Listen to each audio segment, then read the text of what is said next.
public policy major here at the university with double minors in Spanish and sociology. And I'm originally from Ghana. How do you identify as a Penn Stater? How do I identify as... Or do you identify yourself as a Penn Stater? I do feel that I am a Penn Stater. I do identify as, you know, a student here and being a Penn Stater, but I don't feel like I really identify as part of Penn State sometimes. Sometimes I feel like I'm just another student here and I just happen to go here, but other times I do feel that sense of pride. And, you know, if anyone else says something about my school, I'm more defensive because I feel like you can't really say anything about Penn State unless you go here.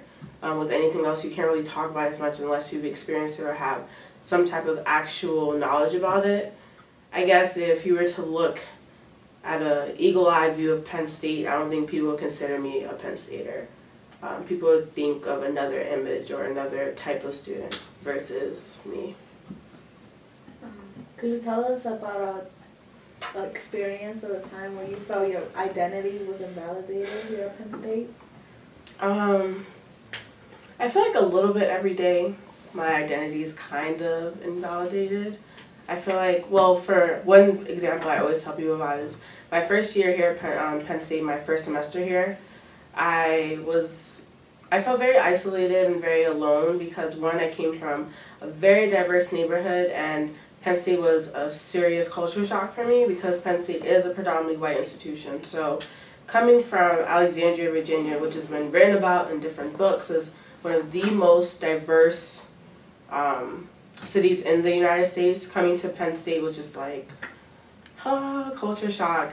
And on my freshman floor, I lived in Sproul Hall, and I was one of two, from the outside view, black girls. One of my roommates in our supplemental housing, it was 7 of us, she was Haitian and I am Ghanaian, I'm African. And we were constantly confused. We would go into the hallway and they'd be like, "Hi, Camille," and I'm like, "My name's not Camille, I'm Margie." And I feel like a lot of times I really hate that idea, or hate is a strong word, but I dislike that notion that, okay, because you're of the same race, you look like each other. I feel like every person's an individual, and to say that someone looks similar to someone or confuse someone is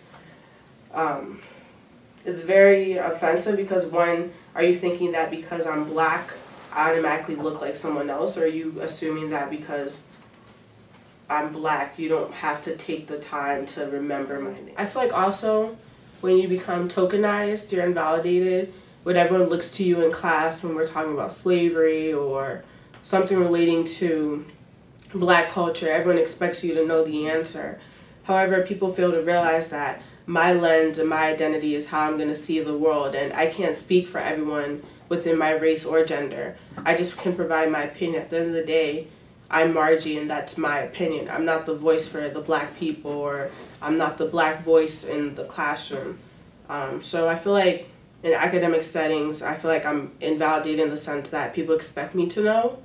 But what if I didn't grow up in an urban area? Or what if I didn't grow up around African American people? Because people also fail to realize that black is a race and there's a lot of subcategories within being black. You can be Caribbean, you can be African, you can be Afro-European, you can be Afro-Latino or Afro-Latina. So I feel like people fail to realize the different facets of being of a certain particular race, and how race is just, you know, face value. There's also culture and how you identify as an individual, because you can be black, but you might identify more so with your nationality and your culture versus your skin tone. So I feel like at the university there's not enough black people in general for people to also have those type of conversations with other people. What kind of dialogue regarding diversity do you think is missing from Penn State?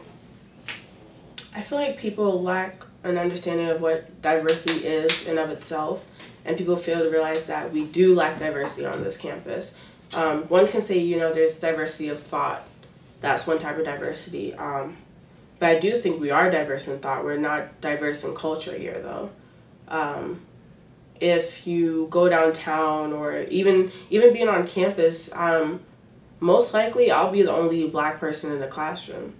Whereas I'm used to being one of like at least 10, at least a good half of the class. is some type of black or brown. So I feel like at Penn State we aren't diverse enough.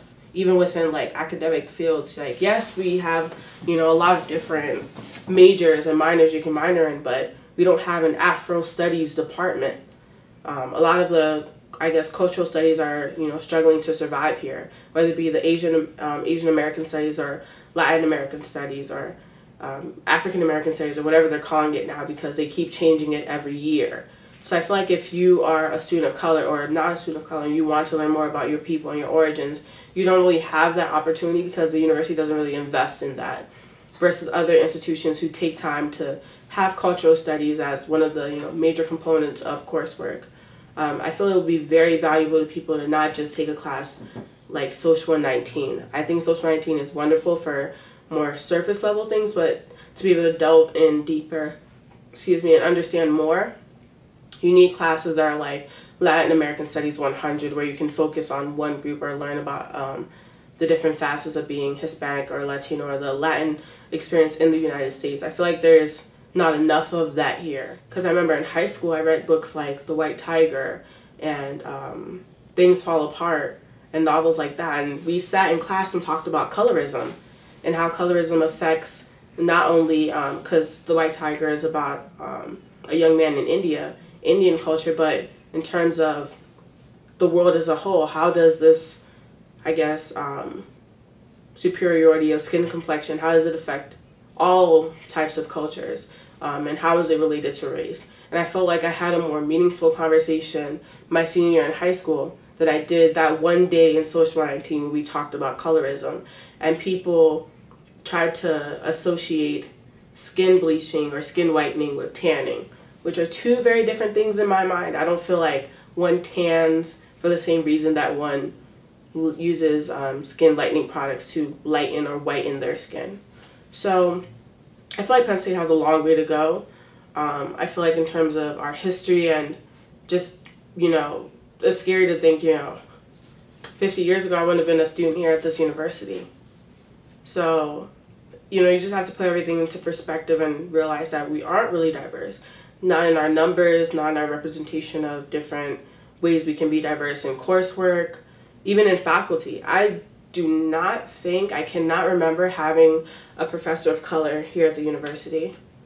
Every professor I've had here at Penn State, except one who was half Indian and half white, has been white. It just so happens that I've yet to have more than one faculty member or I guess professor that wasn't white here.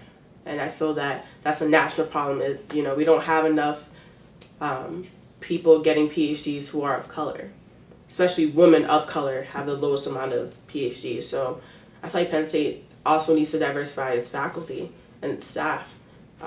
You should be able to see a representation of yourself with who you're teaching, because you don't even get that with your peers. So the least that can be done is to get that within faculty. If I was to get a PhD from another university here, would I be hired here? Would I be able to teach here? Would I be well received here? Those are questions I can't really answer, but I don't think I would be as well received as my white peers, because I'm not already well received in the classroom because I'm black. When you hear "We Are Penn State," what does the "we" mean for you? Or when you hear the "we are," what comes to mind? When I hear "We Are Penn State," you know, I have this imagery in my mind of the Nittany Lion and, you know, Penn State fans, the student section. That's what I think of. But the "we" and "we are" is very subjective and is very limited.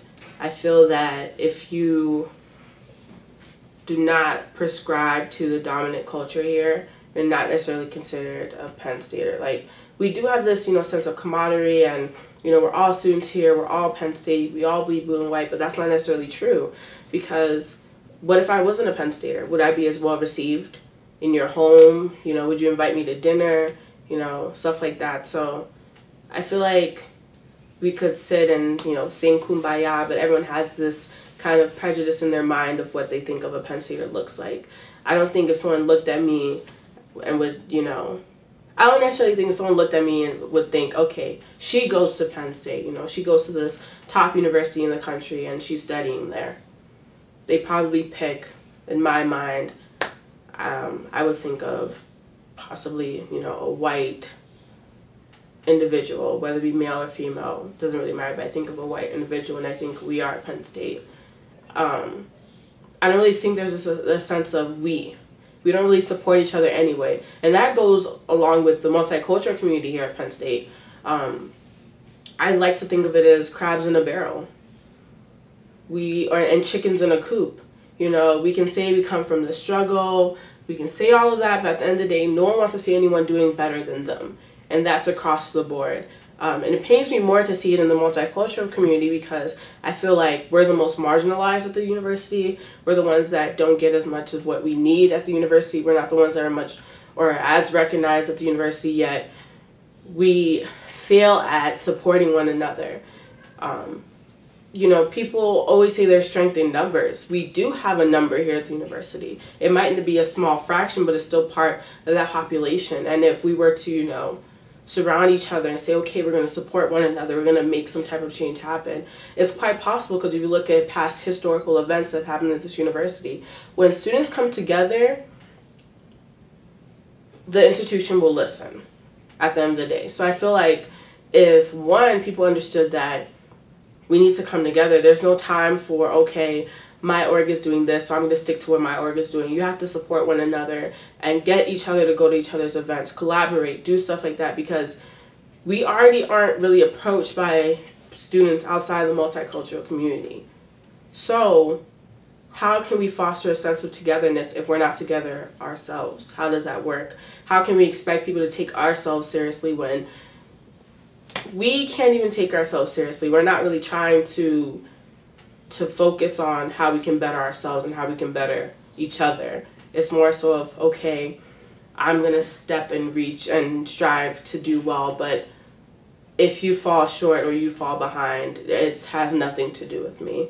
This is a trend I've seen growing up, and here in an academic setting, it's like everyone wants to do well, but you can't do better than me. So I feel like we're very separated. People pay attention to who they want to pay attention to. If you're a multicultural organization on this campus, the most you can get some, I guess, you know, some FaceTime, some, okay, we're going to pay attention to you, is if you're having an event or your organization is responding to an event on campus, or, I don't know, a newspaper needs individuals for a certain story. I remember I'm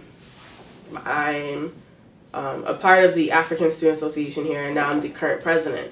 And prior to being president, I was secretary, and I remember I get a lot of emails, and the most I've seen students that are not African interested in our organization was either during our biggest event of the year, Touch of Africa, or when Nelson Mandela passed. When Mandela passed, that was the first time I've seen anyone from the university or outside news groups asking to speak to us because they wanted to hear from South African students and hear if we had any South African students in our organization, and they would like to speak to them. And that's another thing I don't like about the media too much here either. I feel like they only pay attention to you when they need something. The Collegian is a great, it is a great way for the student voice to come out, but I feel like the Collegian features, I wish the Collegian did more of featuring, you know, what Penn State can do better. You know, I understand, you know, there's a lot of different, you know, things that go into it, but I feel like everything is politics. No one wants to piss anyone off. No one wants to say anything that doesn't make anyone happy. No one wants to say anything to, you know, rile anyone up. It's more of a, okay, we're going to be complacent and fine with where we're at. You know, feature a diversity story here, feature a diversity story there, and we're good. The most I've ever seen the university be in an uproar was when the sorority Chi Omega, those Halloween pictures surfaced of them being insensitive towards Mexican American or Mexican culture or Latin American culture. You know, they're wearing sombreros and ponchos, you know, very stereotypical idea of what Hispanics look like. That was the most I've ever seen anyone on this campus, you know, say someone said something wrong or that was very insensitive. But every day you hear stuff like that. And it's like, you know, a lot of times I feel like people forget that it's not, just because you say it in your circle doesn't make it okay, you know. And I just don't understand, you know, if we're going to talk about race and, you know, people, it's not funny, you know. And I remember a couple of times I personally tried, and it's, you know, it's hard to say, okay, I'm not going to say this word, I'm not going to say that. I feel like it's a very noble thing to do, but to say that you never say something, I feel like it comes up, you know. I strive to be better in the type of language I use when I speak, but I grew up in an area or in an environment where people use the N-word a lot. It wasn't something that was foreign to me. It wasn't something that I heard that offended me. I heard it from as early as I can remember upward. It was not, you know, and I remember it wasn't until I came to college I began to really reevaluate the use of the word and who uses it, because a lot of times we do this whole thing of you pass, you can use it. So it's like you get a little pass card because you may not be black, but because you're cool or because you're, I don't know, like you're with the in crowd, you can use it. So I remember growing up, mostly I first noticed that, you know, black people used it. Us, you know, people who are black, we all used it, whether you're African, Caribbean, African American, Black American, but however you identify to use the word. And Hispanics used it. All the Latinos in my neighborhood used the N-word because they were brown, I guess, so it was okay. Mind you, you know, we're young, we're not really thinking of the, you know, implications behind the word, the negative connotations. And then but white people never use the word, but certain white people were able to use the word because, you know, they hung out with a lot of black people, so they were cool enough to use it. At the end of the day, it's not a really good word. I don't feel like it's something that can bring a sense of camaraderie or brotherhood or sisterhood, that it's not a word I feel like you can change the meaning of. It's not something I want to internalize and say I'm taking on this word and I'm changing the meaning, but that's, you know, my personal viewpoint. But I remember freshman year I was in my dorm, and a lot of people used to be in our dorm because we had the biggest room. It was a supplemental room. It's 7 girls in one room. And one of the guys on the floor, you know, he was saying something. I think we were freestyling or talking or doing something. He said the N-word. Mm-hmm. And first I'm thinking, I know you're from an area in Pennsylvania where there are not that many black people. So I was trying to figure out in my head, you know, where did he get really comfortable enough to use the word? But it just really shocked me because I feel like words have a lot of strength, you know? Whether there's an A at the end of the word or an ER at the end of the word, the fact that you were comfortable enough to use it in front of me it rubbed me the wrong way. So I remember I just kind of stopped and I was like, don't ever say that again around me. And, you know, some people said I was overreacting, and, you know, then you fall into this whole stereotype of being the angry black girl. Whenever you say anything, it's like, oh, you're angry. Well, I should be angry. You just use a word that offended me and I didn't like it, and it didn't make me feel comfortable. It didn't make me feel warm and good inside. But you fall into this, oh, you're angry, you're upset, and then people try to tell you how you feel. But I know I'm completely calm. If anyone else is talking, and I use my hands a lot when I talk, but I'm from an urban area, so I use my hands a lot, so I'm being hood, or I'm being rough, or I'm being, you know, and which is far from the case. And you become this, okay, you're an angry black girl, you become the sapphire, that sapphire stereotype of I'm always pissed off, and I'm always angry, and I'm always standoffish. But if I was white or any other color, even if I was lighter, because I'm dark-skinned at that, you wouldn't think of that when you thought of me. You wouldn't think, okay, she's angry, she's pissed off, when I'm just having a normal conversation with you. I don't think I'm coming across as angry, but you see black, you see, oh my gosh, she's pissed off. No, I just said, you know, please, like, I don't think that's a proper language to use. I don't think that's, you know, the way to go about it. And I didn't think I was overreacting, but I feel like every time I speak out or say something, you come across as angry. And even in classes now, you know, a lot of people say things that upset me and, you know, get me, that don't sit well with me, but I always do my best to react with an educated response. My scalp is dry. Well, that's another thing I can talk about hair. That always annoyed me. I mean, if you... But then you forget. People don't know sometimes. You really forget. Not everyone knows. It's okay. I can't really be mad at you because my hair was short one day and it's long today. and you're not quite understanding how I transitioned hairstyles within a month. So I sat and I will break it down for you. Like the other day, I was part of a study. It's a genetic study, and you know they take samples and stuff like that.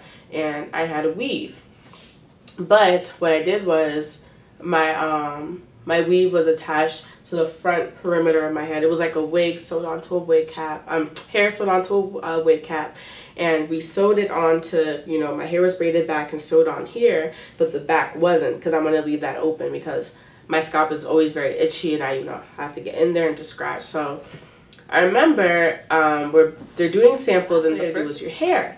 So I'm like thinking in my head, oh my goodness, first of all, I'm the only black person in the room. And and I just so happen to not have my natural hair out at the moment. So I was like, okay, how am I going to quite explain it to this girl? Is she going to think I'm weird? Is she going to freak out? Because, you know, I don't know if she's going to get it. So I told her, you know, I go up, it's my turn. And I was like, okay, now I'm going to do your hair. And I go, okay. I was like, listen, I have a weave on right now. She goes, oh, is it just braided down under? When I tell you, I was like, how did you know? Like, she was like, oh, you know, I just figured. And I was like, I mean, I didn't really think about it. I think I just knew. And I was just like, wow. I was so impressed because sometimes we forget sometimes that we have this. I feel like Penn State made me forget that there are white people and non-black people in general that understand things like black hair. We forget that sometimes people can't empathize with you and understand where you're coming from. We have this notion of, okay, you don't know what it's like to be black. You don't know what it's like to be a black female, so you can't connect with me. And she just said, oh, you know, can you just lift up your tracks for me and I can just do it that way? And I was just like, bless your heart, like you knew. So, you know, we did it or whatever. I went to the next section where I had to undo one of my cornrows so that they could cut a hair sample. And literally, they just knew what they were doing. It was just so weird because it's just an odd idea in my head to think of a white person that freely being in a black person's hair. And that's even the process of me going natural hair at Penn State. I decided not to relax my hair anymore. And I decided to no longer use chemical relaxers. I cut all my hair off. I was bald, looked like a little boy. And it was just amazing of how well received when people asked me questions about it. They were just genuinely intrigued. You know, a lot of people don't realize they come across as rude. They just are really curious. So I was really pissed off, but I feel like one of the coolest ways I connect with people about my identity of being of African descent, being black in general, is through my hair. I feel much more comfortable discussing hair than I do talking about what it's like to be in a room of like 20-something students and being the only black person and feeling so out of place sometimes. Like, I feel like a dot on paper. And sometimes I personally just feel more at ease being around people who are of some type of brown persuasion. I just feel like I'm not as judged as much because they're black or brown themselves, so I feel better received. Oh, if you had to give yourself one piece of advice to your freshman self, what would it be? I would seriously tell my freshman self to not be afraid to explain anything, to ask questions, to get out there. I feel like as freshmen, you either go crazy and do everything, or you just can't handle all of it and you just really stay to yourself. I feel like I fell into the pattern of really staying to myself. And I realized as time went on that, man, I wish I did this. Man, I wish I did that. I should have gone there. I should have joined that. So I feel like we get into this pattern of wanting to be around people that look like us, but we forget that people that don't look like us can also relate to us. So not being afraid to talk to someone or be open with someone just because I thought, okay, they may not receive me as well. I'd also tell my freshman self not to code switch as much as I did. I feel like, you know, I have a different voice when I speak to certain people, and I change how I speak. And I feel like I shouldn't do that. I should speak how I would speak at home, because you get here and you think, okay, I have to put on this voice. You know, people call it my proper white voice. So I speak more clearly. I don't cut off endings as much. You know, I speak very, like how I'm speaking now. I feel like if I'm going to own my identity and own who I am, I shouldn't change how I speak either. I code switched out of feeling more comfortable and feeling less judged, I guess. So not doing that as much and just, yeah, speaking out when I saw something that I didn't like. I feel like I let a lot of stuff slide that shouldn't have, just because you don't want to be that angry black girl. So I tell freshman Margie to, like, seriously kick ass and not be afraid of what people thought of me and how people receive me. If they have a stereotype in their mind already, whether I fall into it or downplay it, oh well, I'm still me. I am Margie. I am Ghanaian.